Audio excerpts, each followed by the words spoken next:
ಕುಬೇರ ಈ ಹೆಸರು ಎಲ್ಲರಿಗೂ ಗೊತ್ತು ಮತ್ತು ಶ್ರೀನಿವಾಸ ಪದ್ಮಾವತಿಯರ ಕಲ್ಯಾಣಕ್ಕೆ ಶ್ರೀನಿವಾಸನಿಗೆ ಸಾಲ ಕೊಟ್ಟ ಕುಬೇರನನ್ನು ಯಾರಾದರೂ ಮರೆಯಲು ಸಾಧ್ಯವೇ? ಹಾಗೆ ಜನರು ಮಾತನಾಡುವಾಗ ಆಗರ್ಭ ಶ್ರೀಮಂತರಿಗೆ ಅಯ್ಯೋ ಅವರಿಗೇನ್ ಬಿಡಿ, ಅವನು ಕುಬೇರ ಎಂದು ಹೇಳುತ್ತಾರೆ. ಕುಬೇರನು ನವನಿಧಿ ಸಂಪತ್ತಿನ ಒಡೆಯನಾದುದು ಹೇಗೆ ಎಂದು ನೋಡೋಣ. ಮೊದಲು ಇವನ ಪೂರ್ವಾಪರ ತಿಳಿಯಬೇಕು. ಕುಬೇರನ ನಿಜವಾದ ಹೆಸರು ವೈಶ್ರವಣ. ಕುಬೇರನು ಹಿಂದಿನ ಜನ್ಮದಲ್ಲಿ ಅರಿವಿದ್ದೋ ಇಲ್ಲದೆಯೋ ಶಿವನ ಒಲುಮೆಗೆ ಪಾತ್ರವಾಗುವಂಥ ಒಳ್ಳೆಯ ಕೆಲಸ ಮಾಡಿದ್ದ. ಅದೇನೆಂದರೆ ಕುಬೇರನ ಆ ಜನ್ಮದಲ್ಲಿ ಕುಬೇರನ ಹೆಸರು ಗುಣನಿಧಿ. ಇವನ ತಂದೆ ಯಜ್ಞದತ್ತ. ಗುಣನಿಧಿಯ ಕುಟುಂಬದವರು ಕಾಂಪಿಲ್ಯ ನಗರದಲ್ಲಿ ವಾಸಿಸುತ್ತಿದ್ದರು. ತಂದೆ ಯಜ್ಞದತ್ತ ದೊಡ್ಡ ಮೇಧಾವಿ ಪಂಡಿತನು, ಸಕಲ ಶಾಸ್ತ್ರ ಸಂಪನ್ನನು, ವಿದ್ವಾಂಸನೂ ಆಗಿದ್ದನು. ಕುಬೇರನ ತಂದೆ ಸದಾ ಯಜ್ಞ, ಯಾಗ, ಹೋಮ, ಹವನ, ಪೂಜೆ ಪುರಸ್ಕಾರ ಮಾಡುತ್ತಾ ಊರೂರು ತಿರುಗುತ್ತಿದ್ದರು. ತಂದೆ ಯಜ್ಞದತ್ತ ಮನೆಯಲ್ಲಿ ಇರುವುದೇ ತುಂಬಾ ಕಡಿಮೆ. ಯಜ್ಞದತ್ತ ಮಗ ಗುಣನಿಧಿಗೆ 8 ವರ್ಷವಾಗುತ್ತಲೇ ಉಪನಯನ ಮಾಡಿಸಿ ಗುರುಕುಲದಲ್ಲಿ ಶಿಕ್ಷಣ ಕಲಿಯಲು ಬಿಟ್ಟನು. ಆದರೆ ಗುಣನಿಧಿ ಕೆಟ್ಟ ಹುಡುಗರ ಸಹವಾಸ ಮಾಡಿ ಕೆಟ್ಟು ಹೋದ. ಕಳ್ಳತನ ಮಾಡುವುದು, ಸುಳ್ಳು ಹೇಳುವುದು, ಗುರುಕುಲಕ್ಕೆ ತಪ್ಪಿಸಿಕೊಳ್ಳುವುದು, ಹೀಗೆ ಮಾಡುತ್ತಾ ದುಶ್ಚಟಗಳನ್ನೇ ಕಲಿತುಕೊಂಡ. ಇದು ತಂದೆ ಯಜ್ಞದತ್ತನಿಗೆ ತಿಳಿಯಲೇ ಇಲ್ಲ, ಆದರೆ ಅವರ ತಾಯಿಗೆ ಗೊತ್ತಿತ್ತು. ಆದರೆ ಗುಣನಿಧಿಯ ತಾಯಿ, ಒಬ್ಬನೇ ಮಗ, ನಮಗೆ ಅಪರೂಪಕ್ಕೆ ಹುಟ್ಟಿದವನು ಎಂದು ಯಾವುದನ್ನೂ ಗಂಡನಿಗೆ ಹೇಳದೆ ಮುಚ್ಚಿಟ್ಟಳು. ಗುಣನಿಧಿ ತನ್ನ ಮೋಜು ಮಸ್ತಿ ಖರ್ಚಿಗಾಗಿ ತಾಯಿಯನ್ನು ಕಾಡಿಸಿ, ಪೀಡಿಸಿ, ಹಣ ತೆಗೆದುಕೊಂಡು ಹೋಗುತ್ತಿದ್ದ. ಹಾಳು ಮೂಳು ತಿನ್ನುವುದು, ಧೂಮಪಾನ, ಜೂಜಾಟ, ಕೊನೆಗೆ ಎಣ್ಣೆ ಕುಡಿಯುವುದು ಎಲ್ಲ ಶುರು ಹಚ್ಚಿಕೊಂಡ. ಅವನಲ್ಲಿ ಹುಡುಕಿದರೂ ಒಂದು ಒಳ್ಳೆಯ ಗುಣ ಇರಲಿಲ್ಲ. ಇದನ್ನೆಲ್ಲ ನೋಡುತ್ತಿದ್ದ ಊರಿನ ಜನರು ಪಂಡಿತನ ಪುತ್ರ, ದಂಡಪಿಂಡ ಎನ್ನುತ್ತಿದ್ದರು. ತಾಯಿ ಎಷ್ಟು ಬುದ್ಧಿ ಹೇಳಿದರೂ ಕೇಳದೆ ಅದನ್ನೇ ಮುಂದುವರೆಸಿದ. ನಂತರ ಹೀಗೆ ಗುಣನಿಧಿ ದೊಡ್ಡವನಾದ ಮೇಲೆ ಅವನಿಗೊಂದು ಸುಗುಣಶೀಲೆ ಹುಡುಗಿಯನ್ನು ಹುಡುಕಿ ಮದುವೆ ಮಾಡಿದರು. ಮದುವೆಯಾದ ಮೇಲೆ ತನ್ನ ಮಗ ಸರಿ ಹೋಗುತ್ತಾನೆ ಎಂದು ತಾಯಿ ತಿಳಿದಿದ್ದಳು. ಆದರೆ ರಾಯರ ಕುದುರೆ ಕತ್ತೆಯಾಯ್ತು ಎಂಬಂತೆ ದುಶ್ಚಟಗಳನ್ನು ಜಾಸ್ತಿ ಮಾಡಿಕೊಂಡ. ಪಂಡಿತನ ಮಗನಾಗಿ ದುಶ್ಚಟಗಳಿಗೆ ದಾಸನಾದ. ಹೆಂಡತಿ ಮಾತು ಕೇಳಲಿಲ್ಲ, ತಾಯಿ ಮಾತು ಕೇಳಲಿಲ್ಲ. ಮಗ ಹಣ ಕೇಳಿದಾಗೆಲ್ಲ ಹಣ ಕೊಟ್ಟು ಹಾಳು ಮಾಡಿದ್ದ ಅವನ ತಾಯಿ. ಮಗನು ಹಾಳಾಗುತ್ತಿರುವುದನ್ನು ನೋಡಿ ಮಗನಿಗೆ ದುಡ್ಡು ಕೊಡುವುದನ್ನು ನಿಲ್ಲಿಸಿದಳು. ಇದರಿಂದ ಹುಚ್ಚನಂತಾದ ಗುಣನಿಧಿ ಮನೆಯಲ್ಲಿರುವ ವಸ್ತುಗಳನ್ನು ಕಳ್ಳತನ ಮಾಡತೊಡಗಿದ. ಸ್ನೇಹಿತರೊಡನೆ ಕಾಡಿಗೆ ಹೋಗಿ ಬೇಟೆಯಾಡುವುದು, ಮಾಂಸ ತಿನ್ನುವುದು, ಧೂಮಪಾನ, ಮದ್ಯಪಾನ ಮಾಡುವುದು, ಜೂಜಾಟ ಆಡುವುದು ಇವುಗಳನ್ನೇ ಮೈಗೂಡಿಸಿಕೊಂಡ. ಇಷ್ಟಾದರೂ ತಂದೆ ಯಜ್ಞದತ್ತನಿಗೆ ಮಗನ ದುಶ್ಚಟಗಳ ಬಗ್ಗೆ ತಿಳಿಯಲೇ ಇಲ್ಲ. ಒಂದು ದಿನ ಗುಣನಿಧಿ ತಂದೆ ಯಜ್ಞದತ್ತ ಬೇರೆ ಗ್ರಾಮಕ್ಕೆ ಪೂಜೆ ಮಾಡಲು ಹೊರಟಿದ್ದನು. ಅದು ಕಾಡು ದಾರಿಯಾಗಿತ್ತು. ಕಳ್ಳಕಾಕರ ಭಯವೆಂದು ಹೊರಡುವಾಗ ತನ್ನ ಕೈಯಲ್ಲಿದ್ದ ರತ್ನಖಚಿತ ಉಂಗುರವನ್ನು ತೆಗೆದಿಡುವಂತೆ ಪತ್ನಿಗೆ ಮನೆಯಲ್ಲಿ ಜೋಪಾನವಾಗಿ ಇಡು ಎಂದು ಹೇಳಿದ. ಆದರೆ ಅವಳು ತಾನು ಹಾಕಿಕೊಳ್ಳದೆ ಮಗನಿಗೆ ಕಾಣಬಾರದೆಂದು ಅಡಿಗೆಮನೆ ಡಬ್ಬಿಯೊಳಗೆ ಮುಚ್ಚಿಟ್ಟಳು. ಆದರೆ ಕಳ್ಳ ಗುಣನಿಧಿ ಅದನ್ನು ಮರೆಯಲ್ಲಿ ನೋಡಿದನು.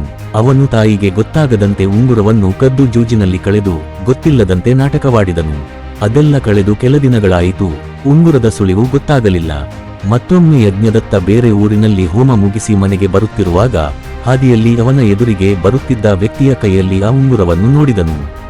ಇದು ನನ್ನ ಉಂಗುರ, ನಿನ್ನ ಕೈಗೆ ಹೇಗೆ ಬಂದಿತು ಎಂದು ಕೇಳಿದ. ಆತ ಜೋರಾಗಿ ನಕ್ಕು, ಆಹಾ ಮೇಧಾವಿ ಪಂಡಿತರೇ, ನಿಮ್ಮ ಮಗ ಗುಣನಿಧಿ ಜೂಜಾಡಲು ಉಂಗುರವನ್ನು ಪಣಕ್ಕಿಟ್ಟ. ಅದನ್ನು ನಾನು ಗೆದ್ದುಕೊಂಡೆ.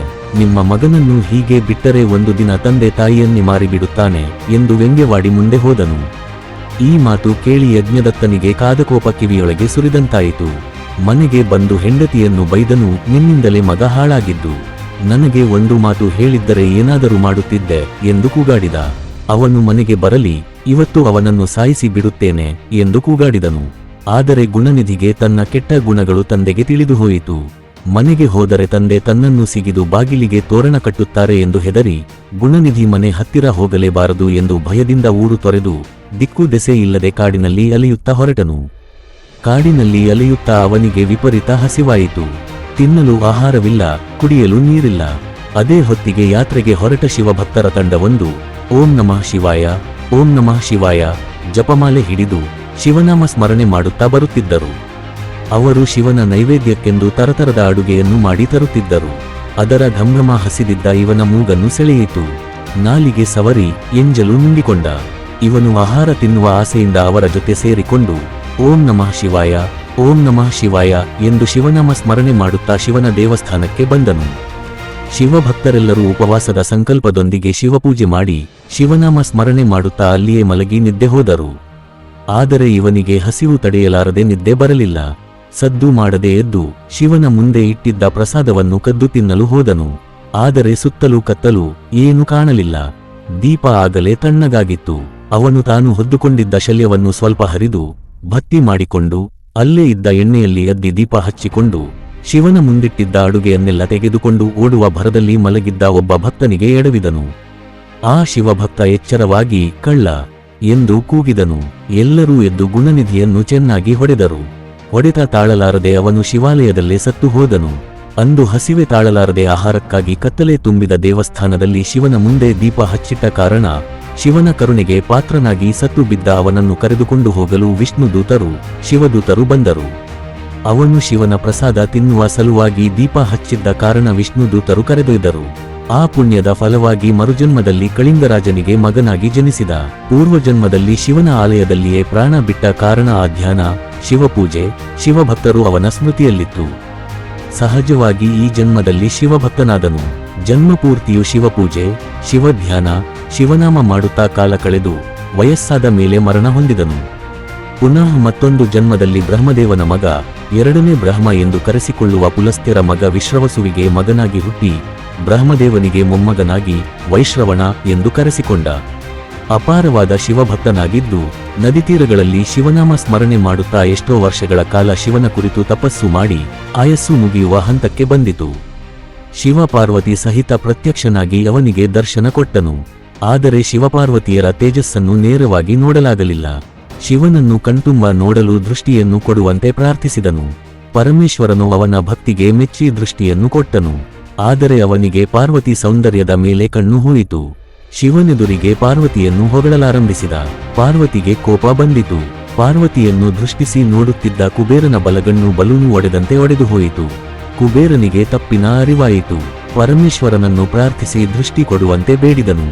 ಶಿವನು ಪಾರ್ವತಿಗೆ, ಅವನ ನಮ್ಮ ಪುತ್ರನಂತೆ, ಕ್ಷಮಿಸಿ ಬಿಡು ಎಂದನು.